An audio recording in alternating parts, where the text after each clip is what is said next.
আজকে যে নির্বাচন এবং গণভোটের যেই প্রচারণা চলছে সেখানে আমরা একটু যদি একবার যুক্ত হয়েছি ইতোমধ্যেই ঢাকা ১৫ আসনে আমাদের সহকর্মী মাঝার সেখানে ছিলেন। সেখানে জামায়াতের আমির তিনি ঢাকা ১৫ আসনে মিরপুর এলাকাতে কাফরুল এলাকাতে প্রচারণা চালাচ্ছেন।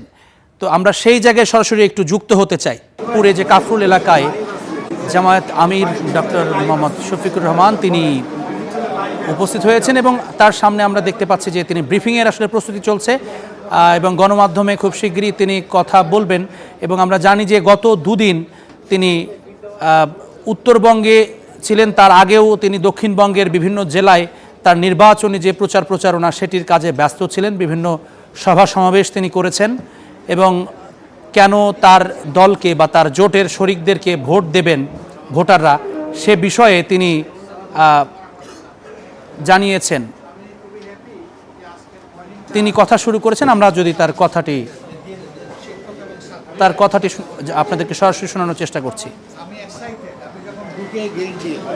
তখন এই কেসগুলো সবাই হাত বাড়াই দিয়েছে, তো সবাইকে আমি হাত মেলাতে পারিনি, কিন্তু একটা ওয়ার ফিলিং আমার মধ্যে এসেছিল, কারণ আমারও একটু নাতি নাতনি এই বয়সের আছে। খুবই ভালো লাগছিল এই ইয়েটা। আমরা শিক্ষাকেই মনে করি যে আমাদের সবচেয়ে বেশি গুরুত্ব দেওয়া উচিত।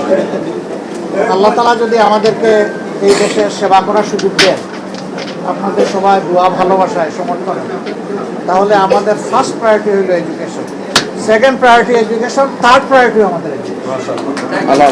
কারণ ব্যাকবোন ঠিক না হলে একটা জাতি কখনো ঠিক হবে না।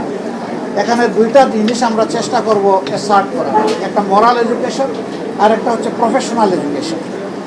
আমাদের দেশে এই দুইটারই এখন দারুণ অভাব, যার কারণে আমাদের ছেলেমেয়েরা লেখাপড়া শেষ করছে ঠিকই, কিন্তু সাথে সাথে তাদেরকে হতাশা পেয়ে বসছে। তারা দুনিয়ার কোথাও নিজেদেরকে ভালোভাবে ফিট করতে পারছেন না। তাদের স্কিল নাই লিঙ্গুইস্টিক স্কিল, তাদের স্কিল নেই প্রফেশনাল স্কিল। আমাদের যে শিক্ষাটা হওয়া উচিত, আমরা বিশ্বাস করি 18 কোটি মানুষের সন্তানদের জন্য, সেই শিক্ষাটা অবশ্যই এই দুইটা দিক কভার করে হতে হবে। যদি এই দুই দিক কভার করে হয়, তাহলে দেশ কিংবা প্রবাসে যেখানেই আমরা থাকি না কেন, আমরা সাবস্টেন্সিয়ালি কন্ট্রিবিউট করতে পারবো ইনশাআল্লাহ। এবং আমরা তখন গর্বিত নাগরিক হিসাবে পরিচয় দিতে পারবো। কাউকে আর বেকারত্বের যন্ত্রণা ভোগ করতে হবে না। কাজ তার মালিককে খুঁজে বের করে, শান্তি দেয় না।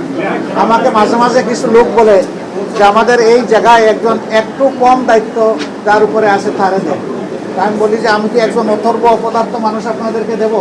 তো এটা কি বলবেন? আমি বললাম যে কোনো যোগ্য মানুষ কাজ ছাড়া 1 সেকেন্ড বসে থাকতে পারবে, কাজ তাকে খুঁজে বের করবে এবং পাগল করে ফেলবে। আমি এখানে একটু লজ্জিত যে এখানে সুন্দর একটা টেবিল আছে, চতুর্দিকে কাঠের চেয়ার আছে, আমাকে একটু উঁচু চেয়ারে বসানো হয়েছে, এই জন্য থ্যাঙ্কস। কিন্তু সমাজের সব জায়গায় ডিসপ্যারিটি। আমার বোনদের জন্য দেওয়া হয়েছে প্লাস্টিকের চেয়ার, এটা কিন্তু কাঠের চেয়ার নাই, ওইদিকে প্লাস্টিকের চেয়ার, ওইখানে কোনো টেবিলও নাই। আমরা ইনশাল্লাহ এমন একটা সমাজ গড়তে চাই যেখানে ভাই বোনদের মধ্যে কোনো ডিসপ্যারিটি ইনশাল্লাহ থাকবে না। আপনাদের কাছে আমাদের অনুরোধ যে আমাদের ওই কলে একটা শ্লোক আছে, মা বাপ বানায় ভোট, শিক্ষক বানায় ভোট। ভোট মানে আপন সন্তান। তো মা বাপ কিন্তু একটা বয়সে আপনাদের হাতে তাদের সন্তানগুলো উঠে।